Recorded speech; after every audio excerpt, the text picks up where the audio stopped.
Hey, it's your girl Kennedy, a whole single, and I'm just stopping the motivation. And so, thank you, y'all. Bear with me today. I should have been in IT, but no, they do different kind of stuff. They program all that stuff, but I'm doing pretty good in what I'm doing. Um, Catching up because sometimes, anyway, all of my people on YouTube, thank you so much for joining me. This is our weekly thing. Facebook, thank you so much. I keep going, but right now I'm trying to I'm trying to multitask, and bear with me because I can't walk and chew bubble gum unless I bite my tongue.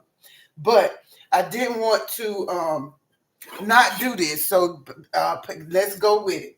So anyway, today. See, I'm trying to do my meal prep because if I don't do it, I'm gonna fall back into some bad habits, which is when my lunchtime comes, I'll be here in this kitchen, and whatever is just easy, whatever is just already there, which is usually a whole cabinet. I have a whole cabinet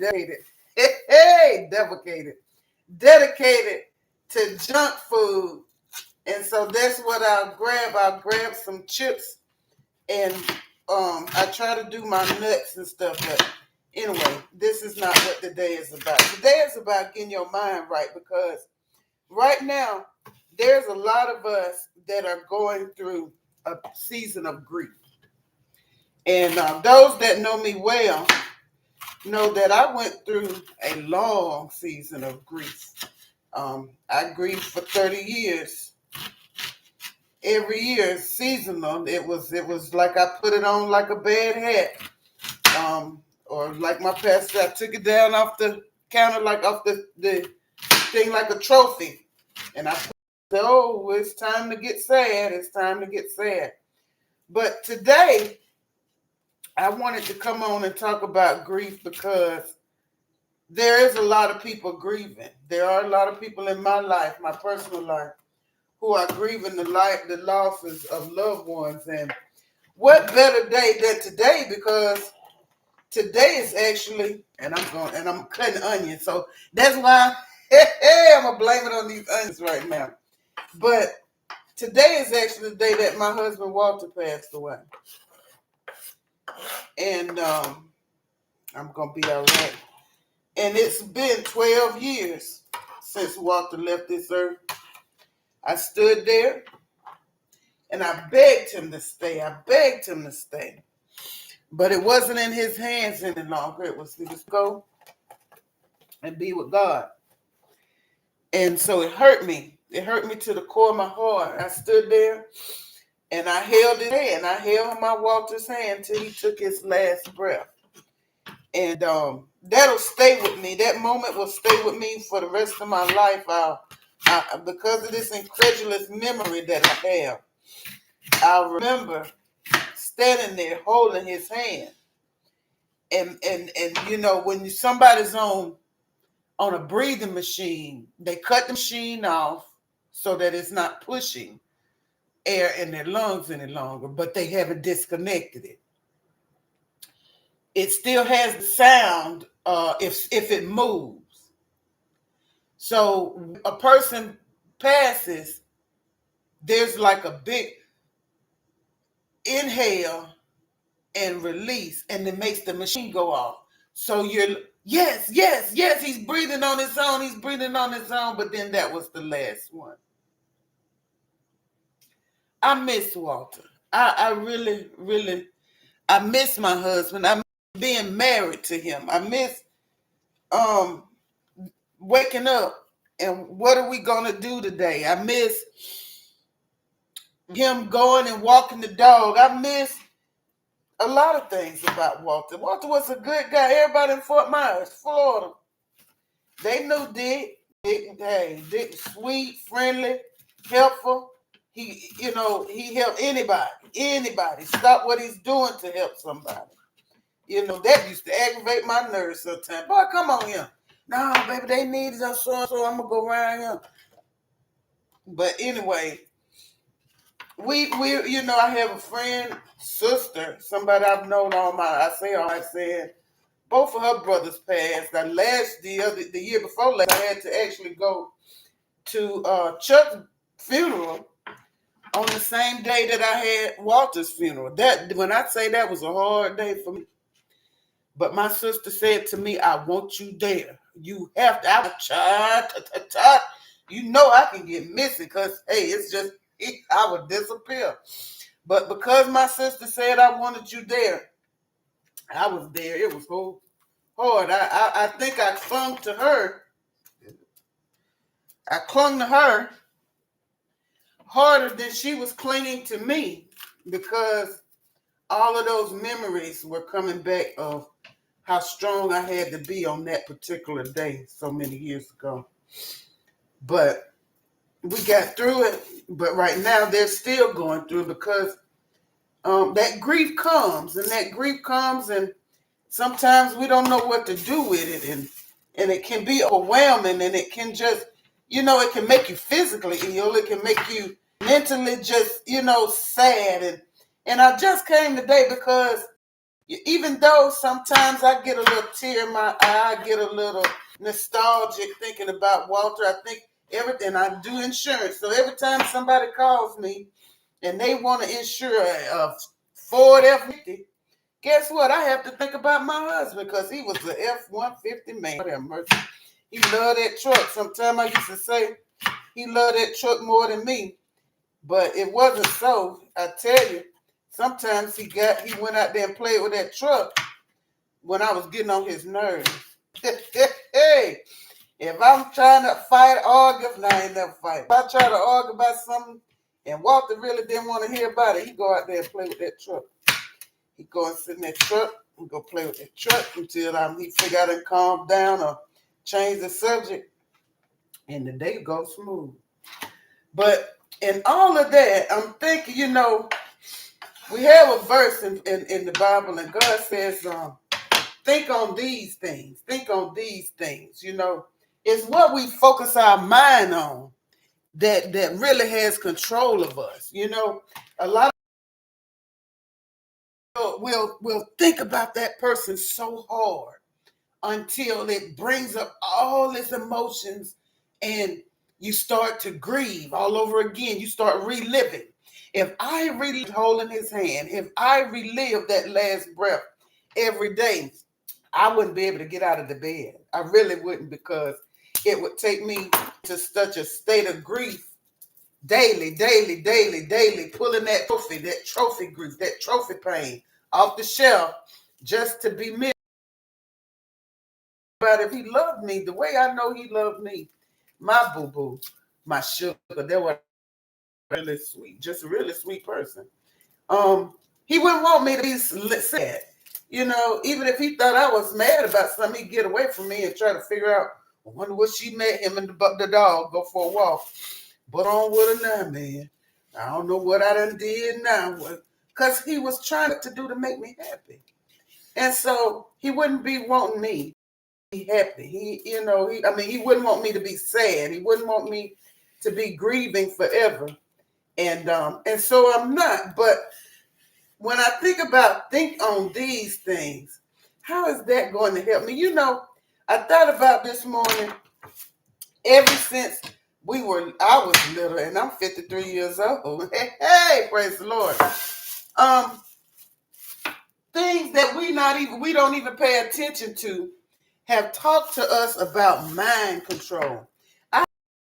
Cartoons back in the late 70s, early 80s, even Roadrunner, Bugs Bunny, even the Jetsons, even Morky, not just cartoon, Morky and Mindy. For all these things, there was always episodes where something had mind control.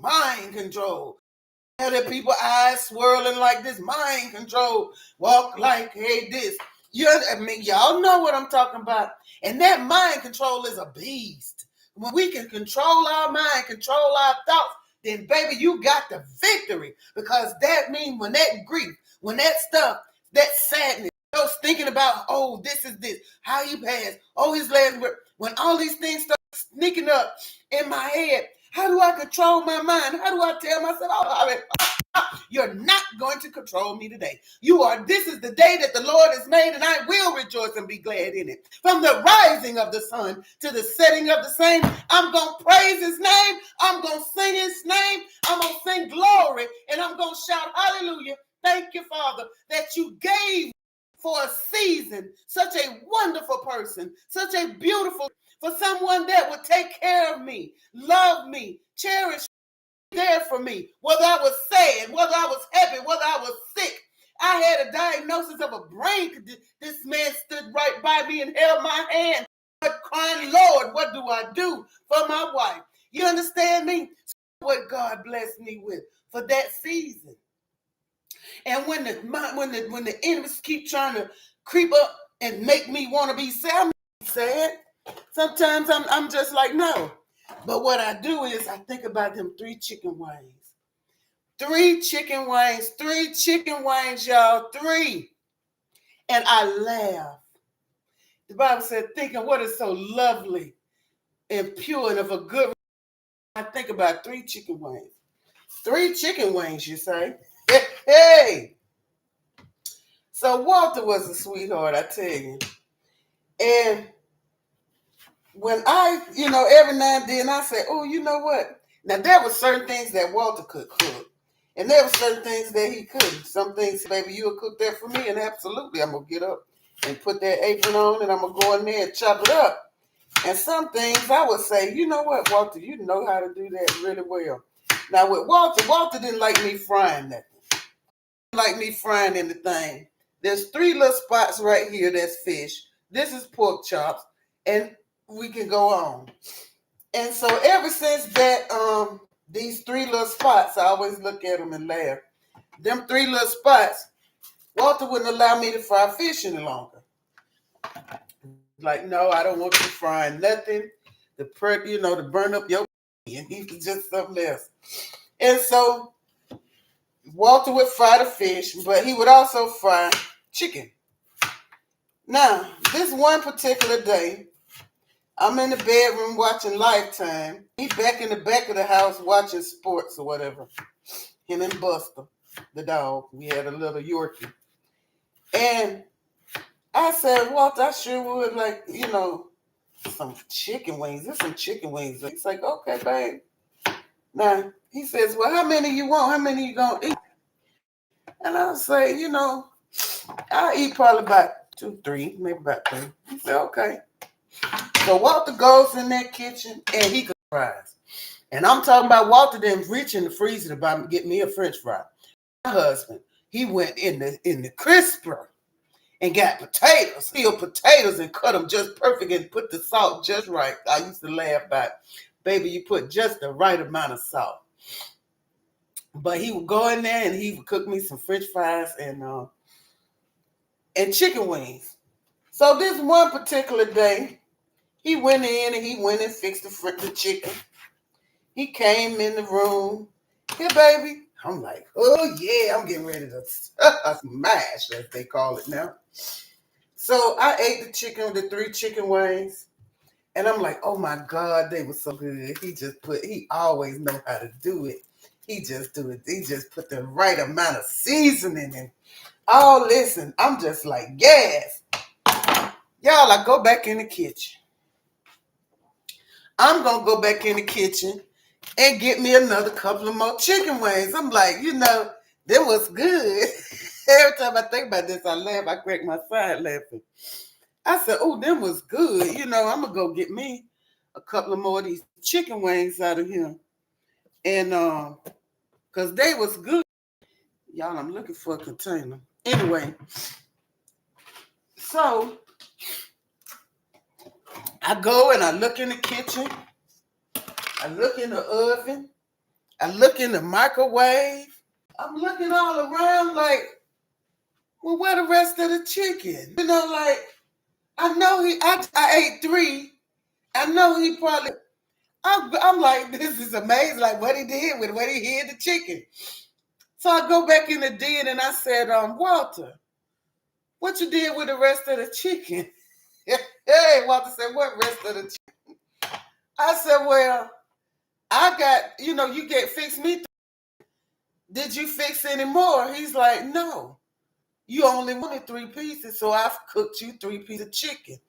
Now, me, myself, if I'm going to heat the stove up, if I'm going to heat the grease up or the oil or whatever you call it, we in the South, we call it grease. If we going to grease up, we going to go ahead and cook, a little plate of chicken wing. We going to cook at least about 8 or 10. Walter said, no, you said you wanted 3 chicken wings, so I cooked 3 chicken wings. And I'm like, I'm standing there looking so puzzled because who cooks 3 chicken wings? Who cooks 3 chicken wings? Walter Sheldon Benjamin. I said, well, Walter, I do the cooks. And he said, no. He said, well, I said, well, what if I wanted some more? I said, I wanted some more. He said, well, I'll go cook you some more. I'm like, I said, and I'm about to say, well, no, that's all right. I don't want you to get up and go do all that again. And it just seemed like a lot of trouble for me. Like, baby, that's okay. If you want some more chicken, I'm going to cook. He said, because I want it to be fresh for you. I'll never forget him saying that. As long as I live, I will never. That probably why I ain't another man yet. Walter been gone 12 years. I done dated, but I ain't in no hurry. Like I talked about on that video yesterday. If the vision tarry, I'm going to wait for it because I had a good one. I had a man that would cook me 3 chicken wings at a time because he wanted them to be fresh.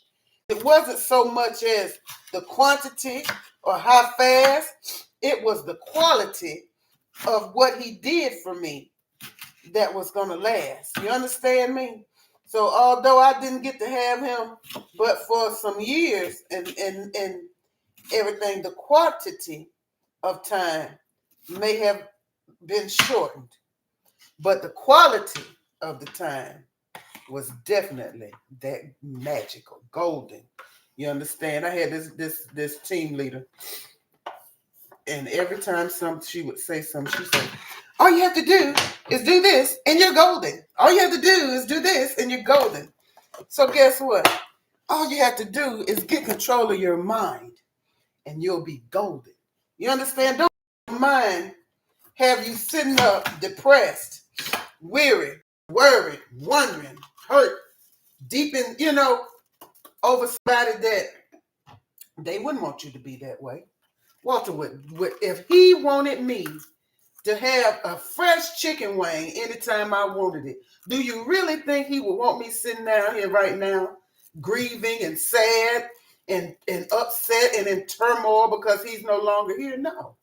Doesn't make sense, does it? So these people that we love, here the containers right here, that have gone on, if the things that they did to show us love, the things that they did to display their care for us, would they want us down here now, grieving and sad and crying, can't hardly move, depressed, almost in a vegetative state because this person in heaven walking on streets of gold? I say Walter probably somewhere fishing. You understand?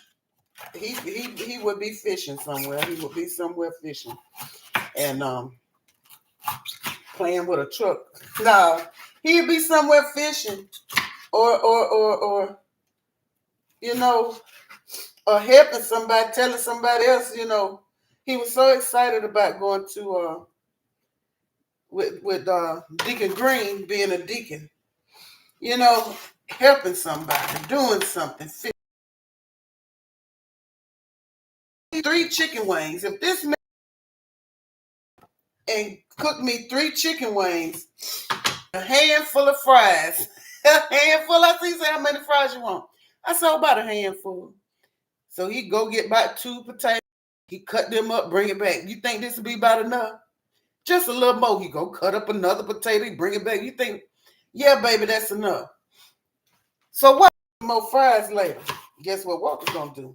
He gonna go in there, cut, and ask me, do you think this is gonna be enough? Because why? because of the quality of what he was giving me. He wanted it to be fresh. He wanted it to be fresh. So this is what I'm saying today. And I'm going to get out of here. I'm doing pretty good, y'all. I'm almost finished. I done cut up my onions. Purple onion, green bell pepper, red bell pepper, orange bell pepper. I love red pepper salad. And it's good for you. You know, I've had some health issues way back.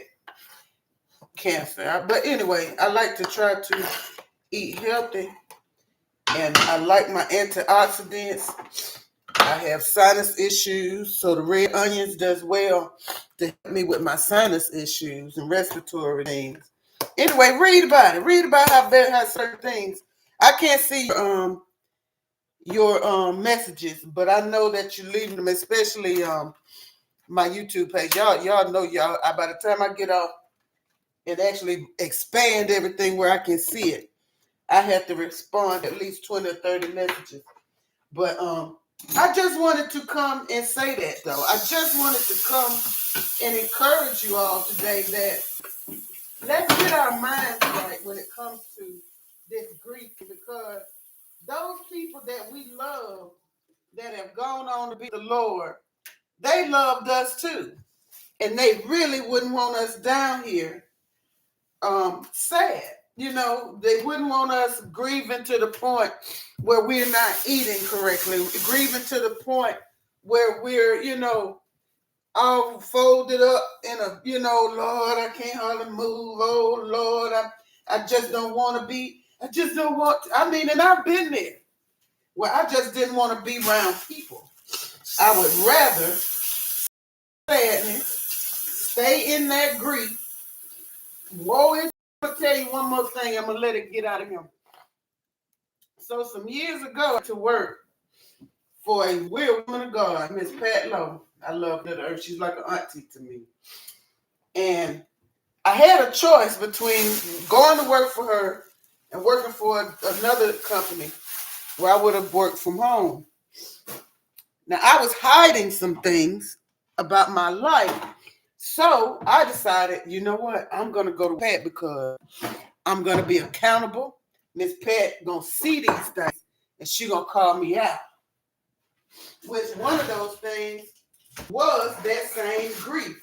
One of those things was hiding drinking. One of those things, you understand some things.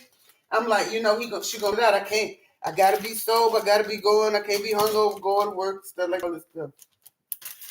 But when she did call me out, I ain't like it. I was mad at her. That was the enemy that wanted to stay in that sickness, that wanted to stay in that place. I want to be off on my birthday because I just don't work on my birthday. She's like, why? I said, because my daughter died on my birthday and I just don't work. She said, you know what? How long that pissed me off? Because I didn't, think that was that I should have got from this woman of God.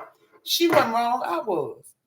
She is mature in Christ as you say you are, Reverend Benjamin.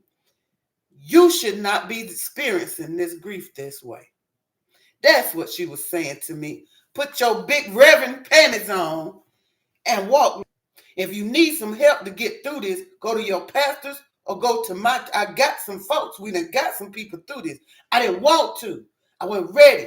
I knew I should. I knew I needed to, but I didn't want to and I wasn't ready. But now, just life groups, being around people that say, I'm not, you sit there and be sad this time of year and get out. So change my habits. But I'm saying all this to say today, and I'm going to get ready to get out of here because I done already prepped all my veggies for my salad. I didn't do my apples, but I'll do those at lunchtime or whatever. But just remember, you don't have to be sad. You don't have to be sad. You don't have to get your mind right. Think on these things, whatever is lovely, whatever is a good report. I think about them 3 chicken wings and I laugh and I smile. And I thank God for giving me someone for that season of my life who concerned more about the quality that they gave me. So much than quantity, much than time. Anyway, guys, get your mind right. I don't want anyone trapped up in grief. Sanquinetta, Puni, I don't want Tamika, all of us. We're going to get it together. We're going to get our minds right, y'all. We're going to hold on to each other and we're going to hold on to God. And we're going to let grief monster, we're going to stomp on his head. Yeah, anyway, y'all, I love you so much by the gallons. Peace, love, and fish grease, because I'm from Florida. Why fish grease? Because it's hot, baby. It's hot. It's hot. It's hot. It's hot. It's hot. Y'all gotta go. Gotta go. Gotta go. Gotta go. Gotta go. Gotta go. Gotta go. Gotta go. Gotta go.